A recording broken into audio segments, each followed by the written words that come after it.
Welcome to all of you to my classes, Akhil sir's classes. Today I am going to discuss the new topic, which is our accounting for non-profit seeking organization. Yesterday I have discussed final account of profit seeking organizations. Now today's topic is final account of non-profit seeking organizations.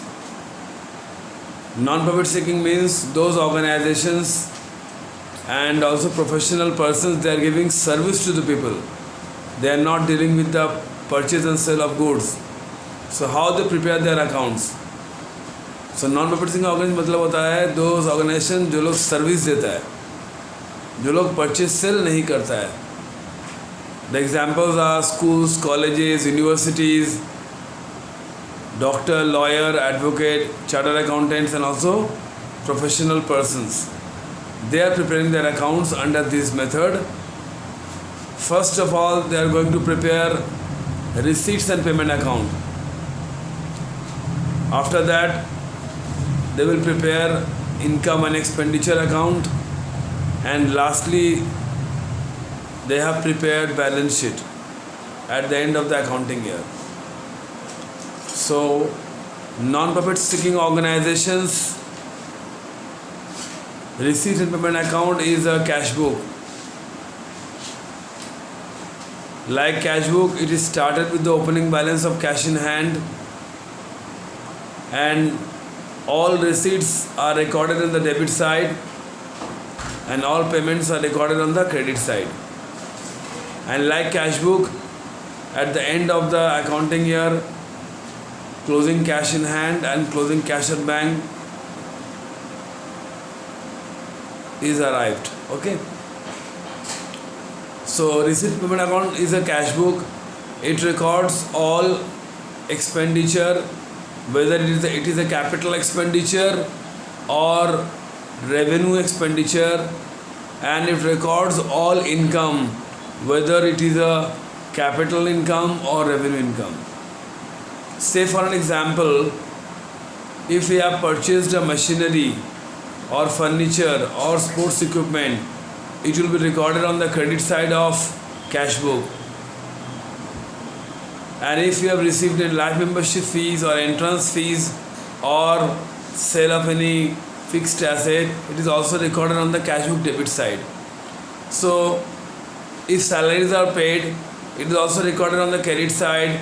If any interest is received, it is recorded on the debit side of cash book. If subscription is received, it is recorded in the cash book. So cash book records all expenditure, whether it is a capital expenditure or revenue expenditure. It records all income, whether it is a capital income or revenue income. So like cash book, receipt and payment account records all expenditure, like capital expenditure, revenue expenditure both, and all income, like capital income and revenue income both. Say for an example, capital income is life membership fees. In case of club, a person paying whole life membership fees once in a time. So it is a one-time investment made by such person. It is an income for the club once in a time, so it's a capital income. Capital income means those income which are of non-recurring in nature, and capital expenditure means those expenditure which are of non-recurring in nature, and revenue expenditure means those expenditure which are of recurring in nature, and revenue income means those income which are of repeatedly received in every month. समझ में आया क्या बोला? So cash book में क्या record करते हैं हम लोग? ऑल एक्सपेंडिचर, चाहे वो कैपिटल एक्सपेंडिचर हो या रेवेन्यू एक्सपेंडिचर हो. ऑल इनकम, चाहे वो कैपिटल इनकम हो या रेवेन्यू इनकम हो. कैपिटल एक्सपेंडिचर कौन सा एक्सपेंडिचर है? जो एक्सपेंडिचर मेरा रिपीटेडली नहीं होता है, एक बार होता है. लाइक अगर हम मशीनरी खरीद रहे हैं तो मेरा एक बार खरीदेंगे, बार बार नहीं खरीदेंगे. मतलब expenditure incurred on purchasing any fixed asset. कहीं पे एनएससी परचेस करें, नेशनल सेविंग सर्टिफिकेट, या कोई शेयर परचेस कर रहे हैं, those are investment which are of non-recurring in nature. So expenditure which are of non-recurring in nature is known as capital expenditure, and revenue expenditure means those expenditure which are of recurring in nature, like salaries paid every month, rent paid every month, printing and stationery purchased every month, printing expenses paid every month, stationery purchase every month, advertisement, it's a recurring expenditure. So general expenses, traveling and conveyance, these are of revenue expenditure. And capital expenditure, purchase of machinery, purchase of sports equipment, purchase of any furniture, building, these are of capital expenditure, which are of non-recurring in nature. Like capital income means those income which are of non-recurring in nature, like live membership fees, entrance fees of member. Sometime entrance fees to be treated as revenue in nature, it is mentioned in the sums. अगर mention नहीं किया और आएगा तो we will take entrance fees as capital income.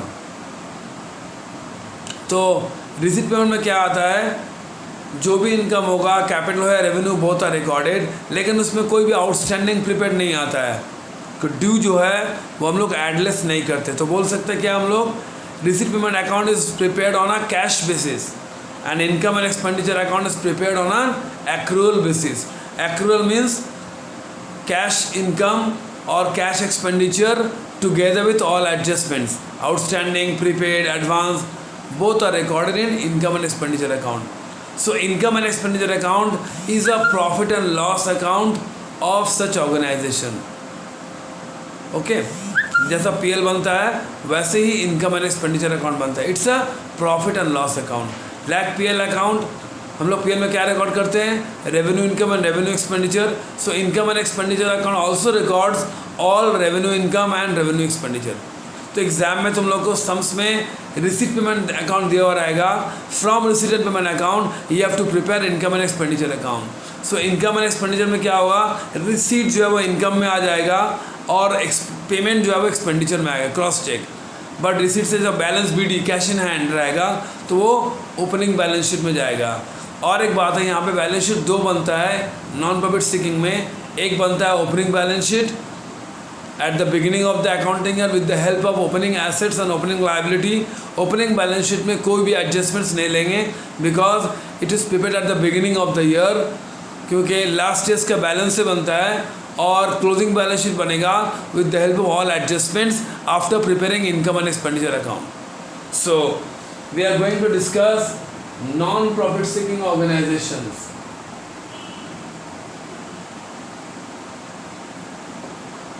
So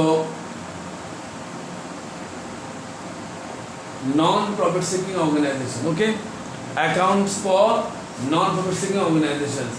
So non-profit seeking organization मतलब क्या होता है, non-profit seeking organizations means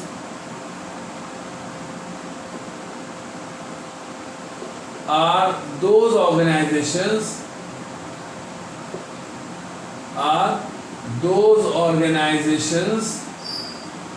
whose motive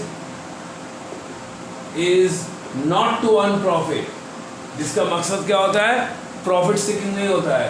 is not to earn profit but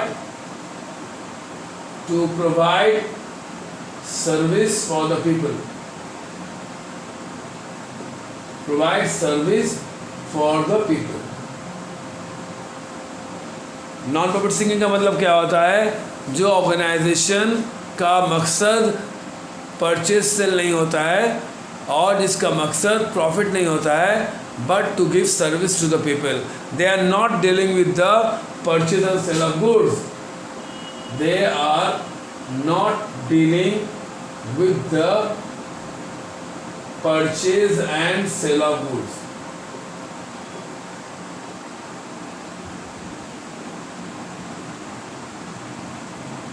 Okay, got my points? For example, schools, colleges, universities, club, societies, charitable organizations,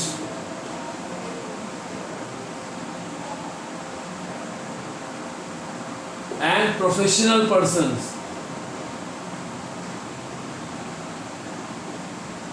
Professional men like doctor, chartered accountants, advocate, etc. Clear? It's clear to all of you? So non-profit seeking organizations are those organizations whose motive is not to earn profit but to provide service for the people. They are giving service to the people. They are not dealing with the purchase and sale of goods. For example, school, colleges, universities, club, societies, charitable organizations, professional permane like doctor, chartered accountant, advocate, etc. Clear to all of you? So, how they maintain their accounts? How non-profit seeking organizations maintain their accounts? This is also a final account of non-profit seeking organizations. Yesterday I have discussed with you regarding final account of profit seeking organizations. Now today I am going to discuss final account of non-profit seeking organizations. In examination purpose, receipt and payment account will be given to you. It's a cash book. It is started with the opening balance of cash in hand. All receipts are recorded on the debit side of receipt and payment account, and all payments are recorded on the credit side of receipt payment account. It records all income, capital and revenue both. It records all expenditure, capital and revenue both. And at the end of the accounting year, we are able to get cash in hand and cash at bank from receipt and payment account like cash book. Understood? Receipt payment account क्या है? ये मेरा cash book है. Cash book की तरह ये start होता है opening balance of cash in hand या कैश एट बैंक से. जितना रिसीट मिलता है हम लोग को अमाउंट रिसीव्ड होता है, चाहे वो कैपिटल इनकम हो या रेवेन्यू इनकम हो, all are recorded on the debit side of the receipt payment account. और जो भी एक्सपेंडिचर करते हैं हम लोग, चाहे वो कैपिटल एक्सपेंडिचर हो और रेवेन्यू एक्सपेंडिचर हो, दोनों रिकॉर्ड होता है receipt payment account credit side में. और लास्ट में क्या निकलता है मेरा? Closing cash in hand and cash at bank. अब हम लोग को क्या करना है? From receipt and payment account we are going to prepare income and expenditure account. हम लोग को रिसीट पेमेंट से क्या बनाना है? हम लोग को बनाना है रिसीट एंड पेमेंट अकाउंट से income and expenditure account. How it is to be prepared? Income and expenditure account हम लोग पहले ही बोला, it's a profit and loss account. जैसा पीएल बनता है वैसे रेवेन्यू इनकम और रेवेन्यू एक्सपेंडिचर से बनेगा. कोई भी कैपिटल इनकम या कैपिटल एक्सपेंडिचर इसमें नहीं आएगा. लाइक तुम्हारा अगर रिसिप्ट में दिया हुआ है balance BD cash in hand, ये कहाँ जाएगा? ओपनिंग बैलेंस शीट में. जितना मान लो दिया हुआ है एंट्रेंस फीस, कुछ एडजस्टमेंट नहीं बोल रहा है तो entrance fees goes to balance sheet. It's a capital receipt. अगर बोलता है entrance fees is to be treated as revenue in nature तो वो इनकम में आएगा. अगर बोलता है एंट्रेंस फीस का 60% is to be capitalise, so total entrance fees से क्या करेंगे हम लोग? जितना परसेंट कैपिटलाइज बोलेगा उसको माइनस कर देंगे, बैलेंस 40% विल बी और रेवेन्यू. अगर बोलता है 50% इज टू बी कैपिटलाइज तो क्या करेंगे? एंट्रेंस फीस से 50% को माइनस कर देंगे. अगर कुछ नहीं बताएगा तो वो क्या करेंगे हम लोग? पूरा ही चले आएगा क्लोजिंग बैलेंस शीट में जो मेरा कैपिटल फंड के साथ ऐड होगा. अगर ओनली डोनेशन बोलेगा तो वो इनकम में आएगा. लेकिन अगर डोनेशन फॉर बिल्डिंग फंड बोलता है तो वो कैपिटल इनकम हो गया. किसी भी इनकम का कोई स्पेसिफिक पर्पस के लिए मिलता है, मतलब बार बार नहीं मिलेगा. कैपिटल इनकम का मतलब क्या बोला है? Those income which are of non recurring in nature, तो वो कैपिटल इनकम है. That income will not be recorded in income and expenditure account. That income goes to balance sheet, closing balance sheet and added with the capital fund. Likewise life membership fees अगर रहता है receipt में तो वो मेरा capital income है. That income will not be recorded in income and expenditure account. That income goes to balance sheet at the end of the accounting year. So capital income are not recorded in income and expenditure account. Capital income goes to balance sheet. So income and expenditure account records all revenue income like subscription, donations, only donation, interest on fixed deposit, and sale of newspaper, rent received from hall. Okay, now expenditure payment recorded on the expenditure side, debit side. Receipt debit side goes to credit side, income, and payment recorded on the debit side of expenditure, income and expenditure account. Cross check. Payment में क्या लेना है हम लोग को? Like PL account. Income and expenditure में क्या आता है? Revenue expenditure. कोई भी कैपिटल एक्सपेंडिचर नहीं आएगा. मतलब कोई मान लो अगर दिया हुआ है परचेज ऑफ स्पोर्ट्स इक्विपमेंट तो ये मेरा एसेट्स है, ये कहाँ जाएगा? क्लोजिंग बैलेंस शीट में.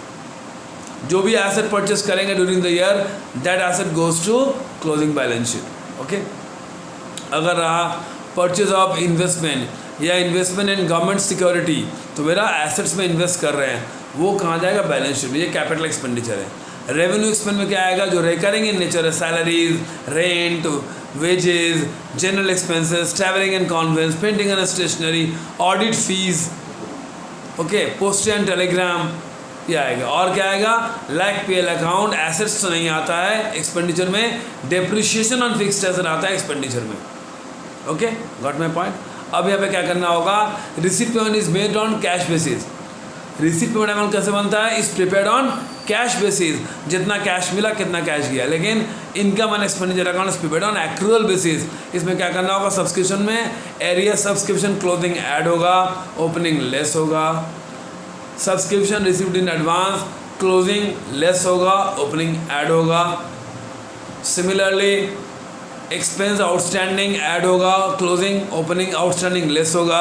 प्रीपेड एक्सपेंसेस क्लोजिंग लेस होगा, ओपनिंग ऐड होगा। So arrear has relation with the outstanding expenses and income received in advance has relation with the prepaid expenses. अब लोग को क्या मिलेगा? From income and expenditure account, if credit side is more, we will get surplus, which is known as net profit, excess of income over expenditure। और अगर debit ज़्यादा हुआ तो क्या निकला क्रेडिट में? By deficit, which is known as net loss, excess of expenditure over income। Got my point? Now balance sheet दो बनता है यहाँ पे। एक बनता है opening balance sheet with the help of opening assets and opening liabilities. Asset से opening liability को माइनस करने से क्या निकलता है? Capital fund on the liability side as balancing figure. अब यहाँ पे याद रखना कि fixed asset opening balance sheet में भी आता है और क्लोजिंग बैलेंस शीट में भी आता है। मान लो अगर फर्नीचर ओपनिंग में दे दिया है तो ओपनिंग में भी आएगा और क्लोजिंग बैलेंस शीट में भी आएगा। Like loan taken from bank, opening में भी आएगा, क्लोजिंग बैलेंस शीट में भी आएगा। So fixed assets and fixed liability will appear in both the balance sheet, in opening as well as in closing. और एसेट के साथ कुछ अगर एडिशन हो रहा है तो वो ओपनिंग प्लस परचेज, और अगर सेल कर रहे हैं तो वो माइनस करके लेस डेप्रिसिएशन लेस करके क्लोजिंग में दिखाना होगा। और करंट एसेट ओपनिंग में आएगा, क्लोजिंग में आएगा। Like opening cash in hand opening balance sheet में आएगा, closing cash in hand by balance CD closing balance sheet में आएगा। Arrear subscription opening balance sheet में आएगा, opening arrear, closing balance sheet में आएगा, closing arrear. Outstanding expenses opening balance sheet में आएगा, closing outstanding closing balance sheet में आएगा। Subscription received in advance opening balance sheet में आएगा लाइबिलिटी साइड में, closing advance closing balance sheet में आएगा लाइबिलिटी साइड में। Prepaid expenses prepaid opening balance sheet में आएगा, closing prepaid closing balance sheet में आएगा। So current asset and current liability opening में आता है, क्लोजिंग में आता है। और कैपिटल फंड के साथ हम लोग क्या करेंगे? सरप्लस ऐड करेंगे। Like we have done in final account, net profit add होता है तो surplus is our net profit और नेट लॉस माइनस होता है, so deficit is our net loss. और जो भी कैपिटलाइज इनकम रहेगा, entrance fees capitalise, admission fees capitalise, donation for building fund capitalise, life membership fees capitalise, this capitalised income will be added with the capital fund in the closing balance sheet. और जो भी मेरा fixed asset है opening वाला ही closing में आएगा, उसमें addition add होगा, सेल माइनस होगा, डेप माइनस होगा। और करंट एसेट क्लोजिंग वाला क्लोजिंग बैलेंस शीट में आएगा और बैलेंस शीट क्लोजिंग वाला, both side should be equal. Okay, now I am going to give you the format of how to draw income and expenditure account. After that I will give you opening balance sheet format, and after that I will give you closing balance sheet, how to draw it. Okay, now if you have pen and copy you can note down my format so that you can revise that format before the exam. This topic will be useful to all the boards and university examinations like HS, ISC, CBSE, BCom first sem, They are the most important topic in BCom and HSISC level. 15 marks sum will come in exam from this chapter. So this is the most important chapter for all of you, a higher secondary, ISC, CBSC, NIS, IGNOU, BBA also, and also BCom and MBA part also. So follow my instructions and do well in your exam. Okay.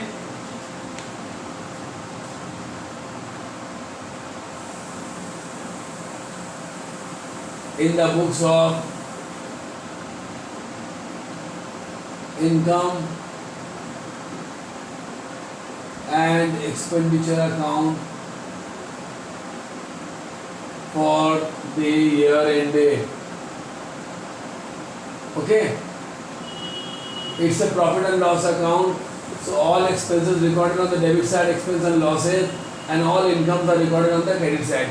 So from receipt and payment account, payment will be posted on the expenditure side and receipt will be posted on the income side. Receipt income में आएगा और payment expenditure में आएगा. Okay.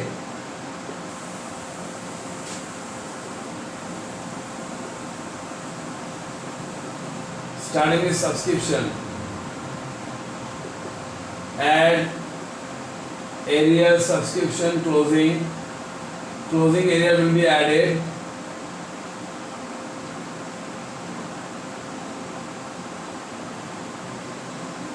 And less area subscription opening.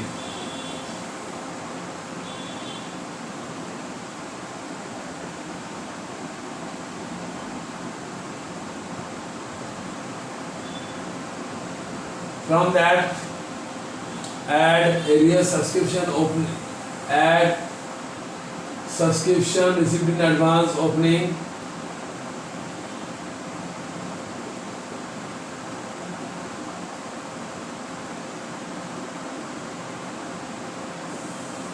Opening and less subscription received in advance closing. So area subscription closing added, opening deducted, subscription received in advance opening added and closing deducted.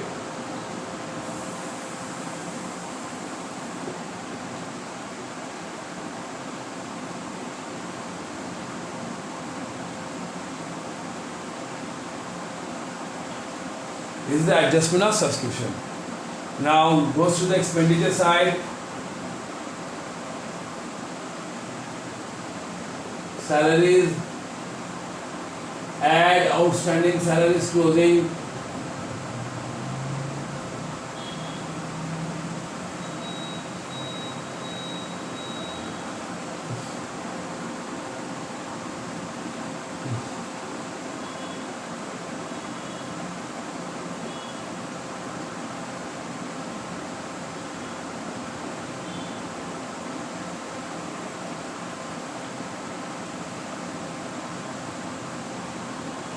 Okay. Like area has relation with the outstanding. Closing area add, closing outstanding add. Opening area less, opening outstanding less. Okay. To rent, suppose. So in from rent, if we are prepaid rent, opening prepaid added, closing prepaid deducted. So advance income has relation with the prepaid expenses, and arrear subscription has relation with the outstanding expenses. Okay.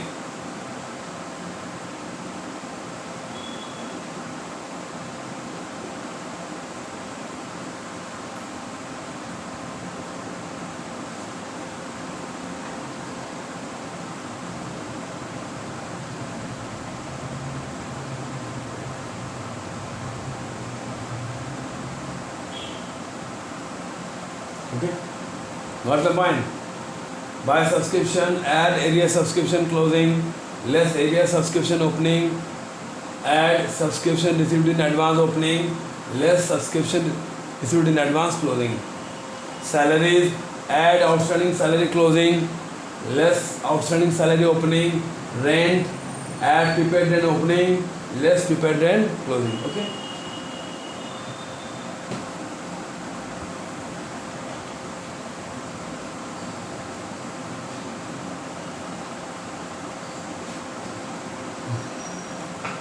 Next will be your by entrance fees. If it is given 60% is to be capitalized, less percentage capitalized. Nothing is given, the whole portion of entrance fees goes to balance sheet. If it is given entrance fees to be treated as revenue in nature, then whole portion will come in the credit side of income.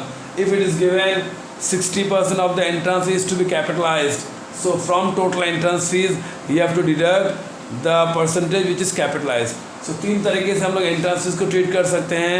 अगर sums के अंदर कुछ नहीं बताएगा तो total entrance fees चलाएगा balance sheet में और कैपिटल फंड के साथ ऐड होगा क्लोजिंग बैलेंस शीट में. सेकेंडली, अगर बोलता है सम्स के अंदर कि एंट्रेंस फीस को to be treated as revenue in nature, तो पूरा एंट्रेंस फी आ जाएगा क्रेडिट साइड में. और अगर सम में बोलता है कि टोटल एंट्रेंस फीस के अंदर 60% या 50% कैपिटलाइज करना है, तो क्या करना होगा, टोटल एंट्रेंस फीस से जितना पोर्शन कैपिटलाइज बोलेगा उसको माइनस कर देना है.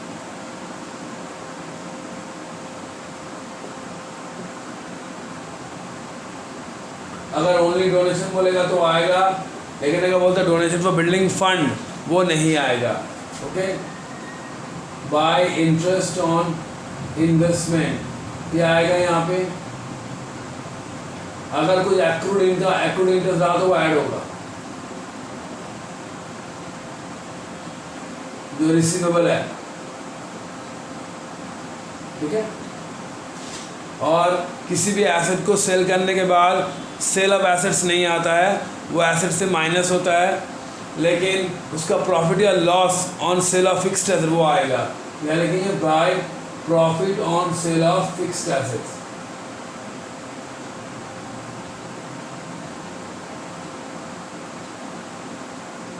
एसेट्स का सेल वैल्यू नहीं आएगा, लेकिन उसका प्रॉफिट या लॉस आएगा. यहाँ पे क्या आएगा, to travelling and conveyance,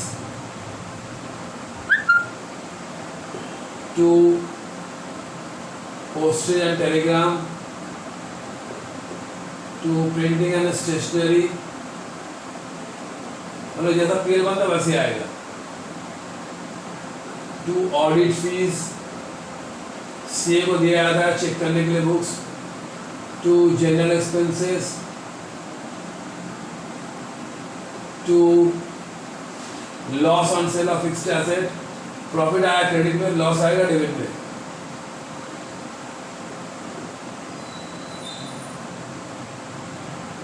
to depreciation on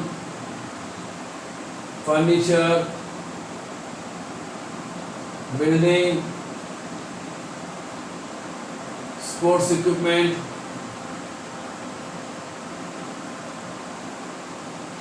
okay, got my point. Say it carefully. To traveling and conveyance जैसा PL बनता है, और revenue expenditure recorded on the debit side and all revenue income applied on the credit side.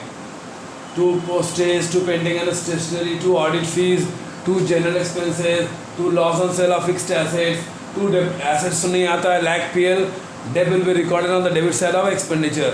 It's a non-cash expenditure. After that हम लोग क्या करेंगे, if credit side is more, balancing क्या निकलेगा यहाँ पे, to surplus. पीएल में क्या निकलता है, नेट प्रॉफिट. यहाँ क्या बोला था, surplus, excess of income over expenditure. और अगर डेबिट ज्यादा हुआ तो क्या निकलेगा यहाँ पे, बाय डेफिसिट. इसको क्या बोलते हैं हम लोग, net loss, excess of expenditure over income. तो लैक पीएल अकाउंट यहाँ पर क्या निकलता है मेरा, आइदर नेट प्रॉफिट जिसको बोलते हैं लोग सरप्लस, और net loss which is known as deficit. What my point. तो यहाँ से क्या निकलता है, from income and expenditure account we are able to know surplus which is excess of income over expenditure. In PL account it is termed as net profit. And if debit side is more, we will get deficit, which is our excess of expenditure over income. In profit and loss account, it is also termed as net loss. Hope I will be able to clear to all of you. Okay. Now we are moving towards balance sheet. I am already told you that in this chapter we are going to prepare two balance sheet. First at the beginning of the year to know the capital fund at the beginning of the year. With this capital fund we have to add surplus or less deficit. Okay. So opening balance sheet, in opening balance sheet no adjustments are recorded, nothing is to be recorded from the adjustment like depreciation not deducted from the asset, not capital fund, it's a balancing figure, so no adjustment will be taken into consideration. Okay, only we have to take opening assets and opening liability at the beginning of the accounting year. No closing figure will be taken into consideration. So balance BD, receipt and payment account, is a opening cash in hand, will be appearing in the opening balance sheet. Buy balance CD in receipt and payment account will be a closing cash in hand that will goes to closing balance sheet. Okay.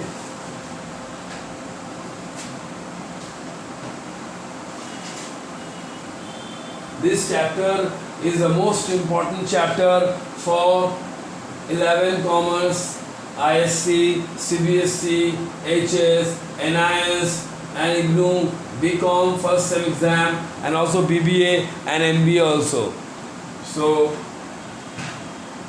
see that carefully which will have for exam. Suppose we are opening date as balance sheet as at 1st April 2022. If it is opening beginning at 1st April, now end of the balance sheet will be, end of the accounting year will be 31st March 2023. We know that accounts are made on a yearly basis and income tax return is also submitted on a yearly basis on the yearly income.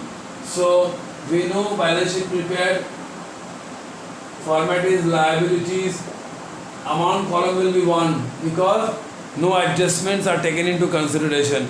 हम लोग को बनाना opening balance sheet beginning of the accounting year में, और यहाँ पे 1 साल का अकाउंटिंग ईयर होता है. अप्रैल 22 में अगर स्टार्ट हुआ है तो एंड कब होगा क्लोजिंग बैलेंस शीट 31 मार्च 23 में. और ओपनिंग बैलेंस शीट में क्या आएगा, कोई भी एडजस्टमेंट्स नहीं आएगा. सो यहाँ पे अमाउंट का एक कॉलम होगा. Okay, like building opening figure, furniture opening figure, investments opening figure, sports equipment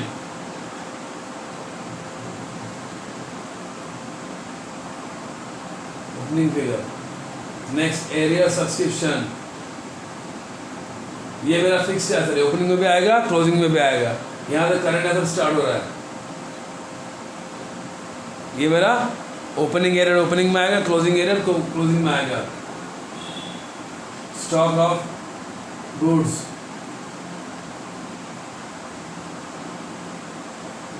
stock of stationery,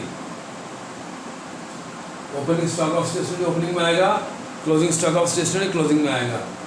prepaid expenses, opening prepaid opening में आएगा, क्लोजिंग प्रीपेड क्लोजिंग में आएगा. Okay, cash in hand, opening cash in hand opening में आएगा, closing cash in hand closing में आएगा. Cash at bank. Okay, यहाँ सारा ओपनिंग एसेट्स को लेना है. लायबिलिटी भी क्या लेना है, लोन फ्रॉम बैंक,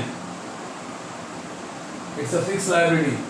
अगर लोन पेड नहीं किया है तो ओपनिंग फिगर है क्लोजिंग में आ जाएगा. और अगर मतलब पेमेंट में दिखा रहा है रीपेमेंट 1 लाख का लोन लिया ओपनिंग में, रीपेमेंट ऑफ लोन दिखा रहा है 60,000 ऑन द पेमेंट साइड, तो क्लोजिंग में कितना आएगा 40,000 the outstanding amount of the loan. और अगर 1 लाख लोन लिया कुछ भी पेमेंट नहीं किया है तो 1 lakh will goes to the closing balance sheet.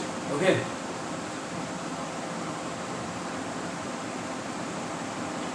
Outstanding expenses, opening outstanding salary opening में आएगा, क्लोजिंग आउटस्टैंडिंग सैलरी क्लोजिंग में आएगा.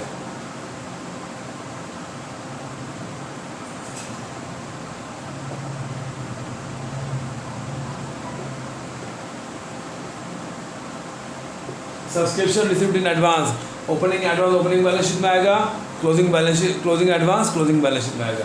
अब यहाँ पे एसेट्स का टोटल ज़्यादा होगा, लाइक लेजर जैसा बैलेंस करते हैं हम लोग, the side which has more total will be written on the both sides और क्या करना हम लोग, टोटल एसेट से माइनस करेंगे टोटल लायबिलिटी को, तो क्या निकल जाएगा हमारा capital fund,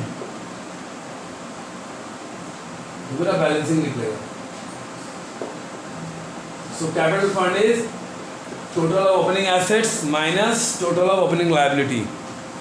Excess of assets over liability at the beginning of the accounting year will be your capital fund. So capital fund is the excess of total of opening assets minus total of opening liability. So all opening assets will be recorded on the asset side and all opening liability will be recorded on the liability side. Hope I will able to clear to all of you. Okay. If you have any doubts, write in the comment section so that I can clear your doubts. And also you can call me in my number 6290-734-670. Also I have number which is 900-755-4491. And I am teaching to all the boards, so you can come to join me in my coaching center. हम लोग सब boards को पढ़ाते हैं हम, और मेरा experience जो है 20 years का एक्सपीरियंस है। I am in teaching field. So all of you are welcome to my coaching centre which is known as Akhil's coaching centre at 3/H Bhavan, Jhautala Lane, Kolkata 17. All are welcome at any time. You can call me and join me.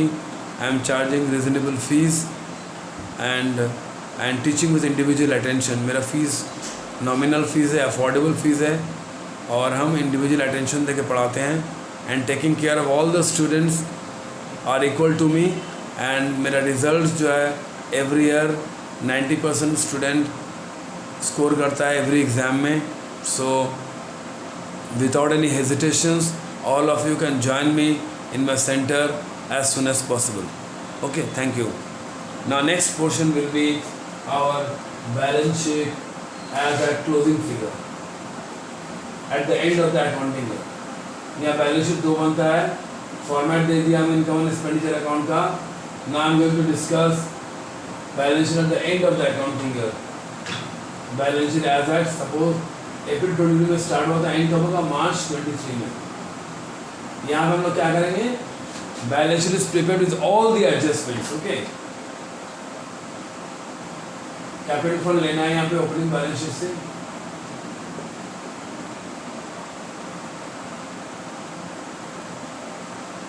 जैसा PL बनाते हैं हम लोग, net profit को add करते हैं, यहाँ क्या ऐड करेंगे हम लोग, सरप्लस को ऐड करेंगे।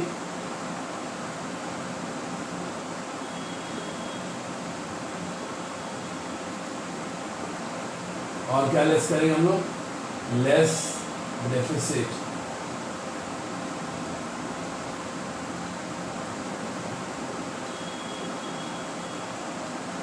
और क्या ऐड करेंगे हम लोग, all capitalised income will be added with the capital fund. If entrance fee is to be capitalized, it will be added. Add donation, live membership fees. It's always a capital income. Add donations for building fund.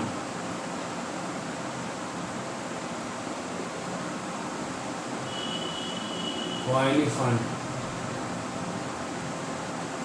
और capital fund का adjustment, this is adjustment of capital fund. Capital fund में क्या add करना है हम लोग को, surplus add करना है। अगर डेफिसिट हुआ तो माइनस करना है। कोई भी कैपिटलाइज इनकम हुआ, एंट्रेंस फीस कुछ नहीं बताएगा तो पूरा पोर्शन ही ऐड हो जाएगा।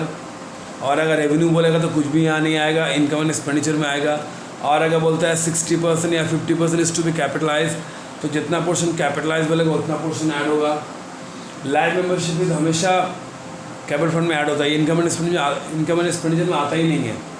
होल लाइफ के लिए एक बार पे कर दी, it's always the capital income. और ओनली डोनेशन अगर रहता है तो वो इनकम एंड एक्सपेंडिचर में आता है। Donation for any fund, for any specific purpose के लिए अगर डोनेशन मिलेगा तो वो कैपिटल फंड में ऐड होगा। ठीक है, अब आते हैं हम लोग फर्नीचर। ये मेरा फिक्स एसेट ओपनिंग फिगर लेंगे, और अगर कुछ परचेस कर रहे हैं हम लोग उसको ऐड करेंगे।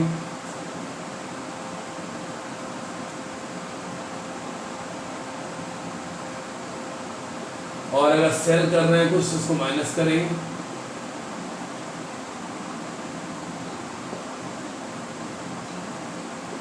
और उससे माइनस क्या करें, लेस डेप्रिसिएशन।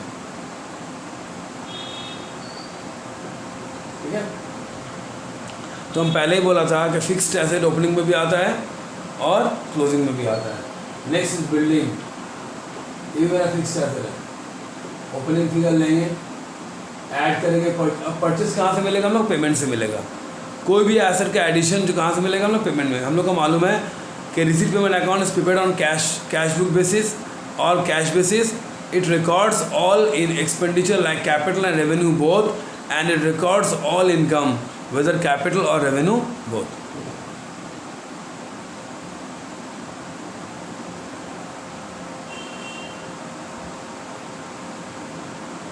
बिल्डिंग ओपनिंग लेंगे, ऐड परचेज लेस करेंगे, लेस सेल अगर हो तो माइनस करेंगे,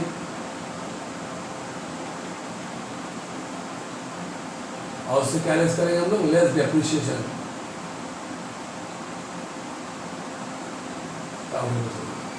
Got my point? नेक्स्ट आते हैं हम लोग स्पोर्ट्स इक्विपमेंट। ये मेरा फिक्स्ड एसेट है।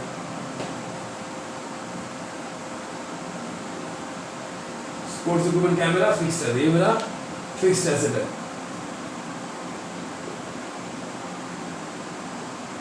Opening, add purchase during the year,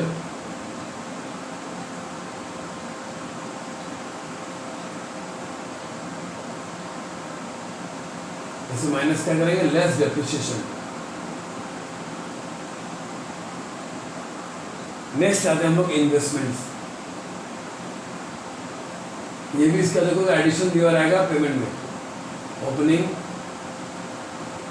add purchase during the year, तो कहाँ से मिलेगा ना, पेमेंट में।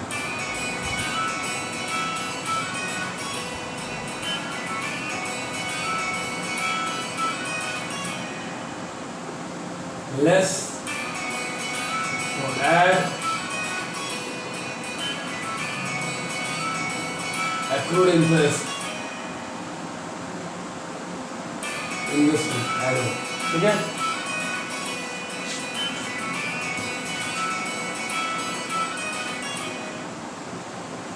अब नेक्स्ट आते हैं हम लोग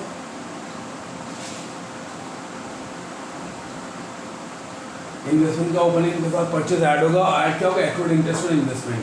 नेक्स्ट क्या आते हैं हम लोग, closing stock of stationery. Opening stock opening balance sheet में आएगा, क्लोजिंग स्टॉक क्लोजिंग में आएगा। अब आते हैं हम लोग बिल्स रिसीवेबल। ओपनिंग बिल्स, अच्छा यहाँ बिल्स में आएगा। अच्छा, prepaid expenses, opening prepaid opening में आता है, यहाँ क्लोजिंग प्रीपेड आएगा। एरियर सब्सक्रिप्शन क्लोजिंग वाला आएगा। Opening arrear opening balance sheet, closing arrear closing balance sheet. अब आते हैं हम लोग cash in hand. Balance due opening cash in hand तो ओपनिंग बैलेंस शीट में आता, balance in closing cash in hand है, क्लोजिंग में आएगा।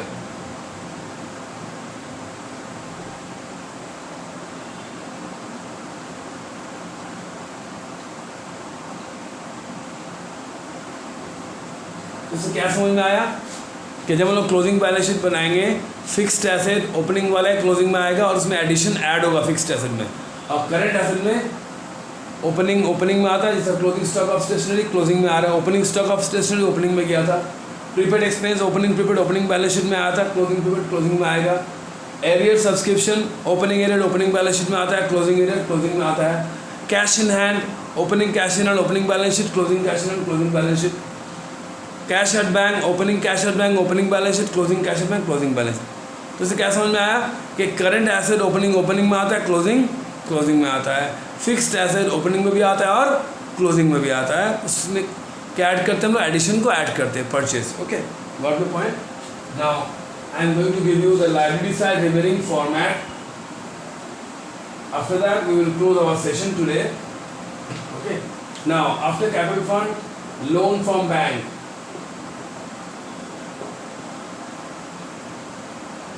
अगर पेमेंट कुछ नहीं किया तो वो ओपनिंग वाला आ जाएगा, और अगर एडिशन कुछ हो रहा है तो वो ऐड होगा। Add during the year. Debit करेंगे तो माइनस होगा, और अगर ऐड लोन फर्दर लोन लिया तो वो ऐड होगा। Okay, next is our outstanding expenses. ये भी मेरा करंट लायबिलिटी है। ओपनिंग आउटस्टैंडिंग ओपनिंग में आता है, क्लोजिंग आउटस्टैंडिंग क्लोजिंग में आता है। तो करंट एसेट और करंट लायबिलिटी ओपनिंग में आएगा, क्लोजिंग फिगर क्लोजिंग में आएगा। सब्सक्रिप्शन रिसीव्ड इन एडवांस, ये मेरा करंट लायबिलिटी है। Opening advance opening balance sheet में आया था, closing advance closing balance sheet में आएगा। Okay, not the point. So these are the ways we will able to prepare our final account of non-profit seeking organizations. Hope I will able to clear your concept. हम कोशिश किया अपना lecture से तुम लोगों का डाउट्स को clear करने के लिए। अगर if have any doubts you can write me in the comment box or call me in my number 6290-734-670, or you can call me in my another number 900-755-4491. Hope you understand my session today and enjoy my session. Today I'm going to close my session too, and goodbye from all of you. Thank you for watching me. Okay, goodbye.